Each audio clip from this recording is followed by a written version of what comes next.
Hey, girl bosses. It is time for us to jump into another episode with Pink Radio with Prestige.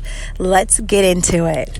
Today, we're going to talk about how you need to get in the lab. Now, I used to sing, and whenever we would go into the studio, we used to call it the lab because that was the place where we were able to have the creativity to be able to try new things. Maybe we had to sing notes like this. Maybe we need to try some harmony shots a different way. Maybe we focus on background vocals and doing different things. It was all an experiment, and you did it all in the name of creativity. And if it was great, awesome, we had it recorded. And if it wasn't great, no worries, you just get back into the lab and you try something again.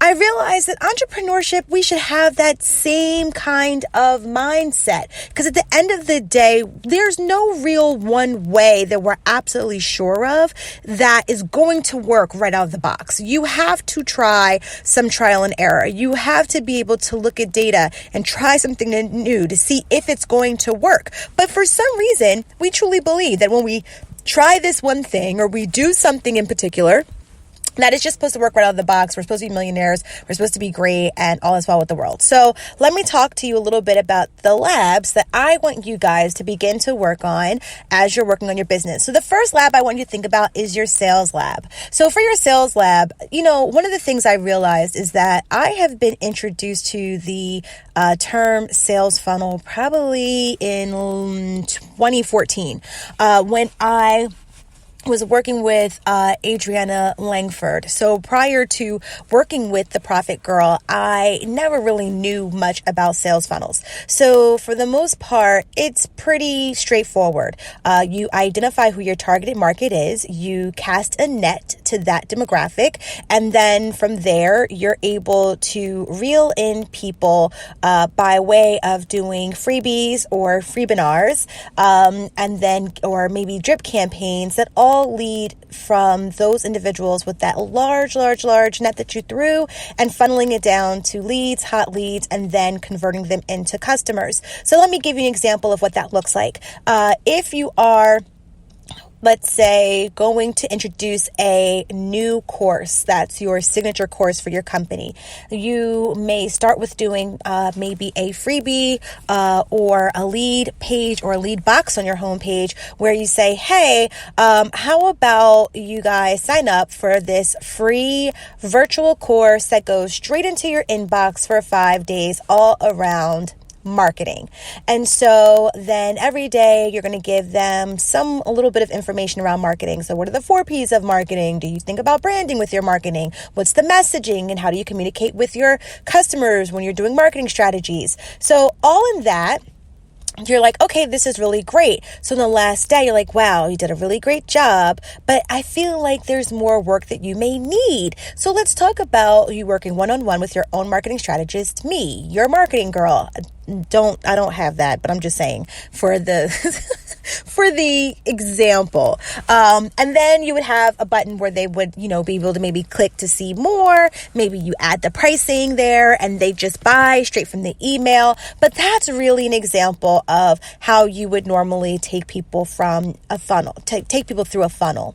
And so when I talk to you guys about your sales lab, really start to think about how you are getting people's attention and bringing them in so that they can go from being, lurkers, those people who just look at your stuff. They don't even like it. They just look at it and they keep it moving, but they keep coming back because they find something intriguing about your content. So take them from lurkers to now followers or fans, from fans to actual converted customers. And so, which I would then call your tribe. So really go into the lab and see what works. There's so many different ways that you can do that. You can spend lots of money using sale funnels that people generate for individuals where they create what's called lead pages, or you can create actual funnels for free right through your website. So depending on, if you have constant contact, they actually create what's called lead boxes, and let you run your campaigns. There's a number of ways that you can really look at this. So figure out what works for you, but get in the lab and work. What are you trying to sell this quarter? What are you focusing your efforts on in this season? And what campaigns could you create where you take them from free to then actually buying things from you? So that's the first lab I really want you to focus on. And that lab, once again, is your sales funnel lab or your sales lab. The second one I want you to focus on is your marketing lab. And in this marketing lab, I really want you to focus on how you are creating a connection of relevancy and relatability between your brand and your tribe. I will say this. For the most part, I think because I have this corporate background, I like to focus on really having a polished brand, and sometimes being way too polished bites me in my butt. Now, I have a awesome business bestie by the name of Elaine Gonzalez Johnson, who also has a really polished brand, but she always says I'm a whole Philly John. And so she really is for the people. People feel like they're her friends. They feel like they're her homegirl. They feel like they're really a part of her tribe. I feel like people who know me or get to know, the Prestige Society, that's when they get to this point where they're like, okay, I really feel this connection with Nicole. So it's almost like people don't feel like they really, really know me until they get to that point where they've worked with me one-on-one or worked with me in a group setting. But I realized that it's really important to create that feeling of relatability so that you are able to be more of a trusted resource, so that you're not just operating in excellence, but also people feel like you are a trusted brand.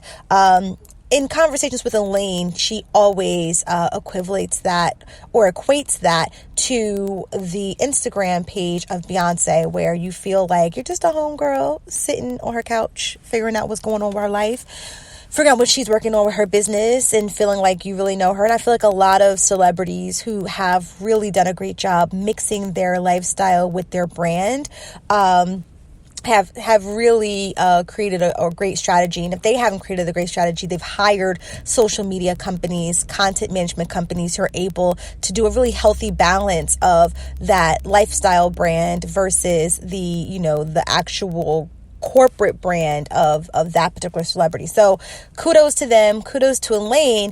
And for me and you, we're going to go ahead and get to work in our labs, and we're going to figure out what works best for us. The last thing I'll say that is really important in the lab that you need to go into is your lab of excellence. So your lab of excellence is all about what you are putting out to market and how you are building a process from end to end in order for you to be able to create a seamless experience for your customers or your tribe.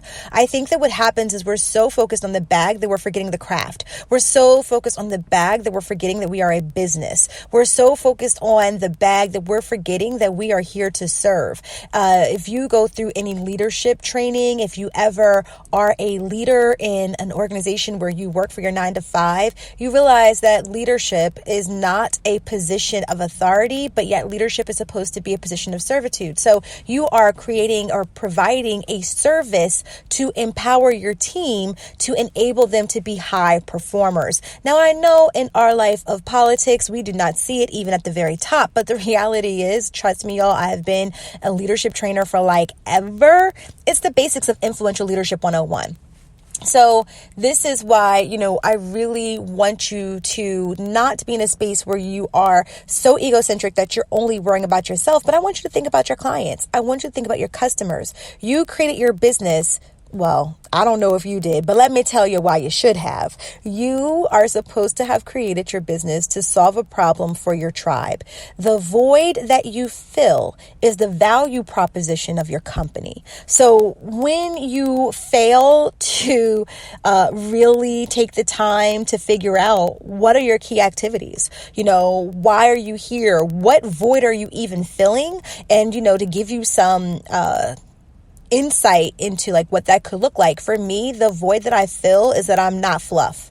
I give actual tangible tools to help women build financially viable companies. The purpose of our existence is to close the gap of disparity between Black and brown girl bosses from our non-minority counterparts, because the earning average per firm on an annual basis is way too large. And there's ways that we need to begin to close the gap. And that drives everything that we do, from the content that we put out to the initiatives that we decide to take on. Those are the things that make sure that we are always anchored to our purpose and our core values. So then how do I operate in excellence in those spaces? I start thinking about everything from our products, our services, our messaging. I think about what does it look like from the end user's perspective. Although relatability is something I'm working on, we still have to make sure that we run like a well-oiled machine. So I really think that it's important for us to take a moment to really think about how we're doing that. So remember, the first lab is all about your sales funnel. So get in the lab, learn about sales funnels, pick a day. I like to pick a Wednesday. That's my research and development day. That's the time where I sit and I really think about, okay, how am I relevant with my company? What are the issues that my girl bosses are dealing with? So I know that whenever I am putting out something free and creating a sales funnel or messaging for a sales funnel, it needs to be relevant to what the struggles are for the girl boss. So really figure out, what can you put out to market for your sales funnel? Really get comfortable understanding what is a sales funnel. Do some research on your sales funnels. So whatever the case may be, get real comfy with that term, get into the lab, figure out what you need to do to make it work. The next piece of it is your marketing, your messaging around relevancy and relatability. So let's go ahead and do some market research. Let's understand how can we expand our reach. As you do that, move on over to your operating an excellence lab, where you are making sure that everything that you are doing is a thorough, well thought out end-to-end process. And not for nothing, if you struggle with really understanding these terms, reach out to us at the Prestige Society, because we would love to help you. Remember, our purpose is to make sure that you have tangible tools that will allow you to be great. So let's go ahead and help you operate in your greatness. So I'm going to go ahead and go this Friday, and I'm going to let y'all kick off y'all weekend the right way. All right, guys, have a great day. Bye.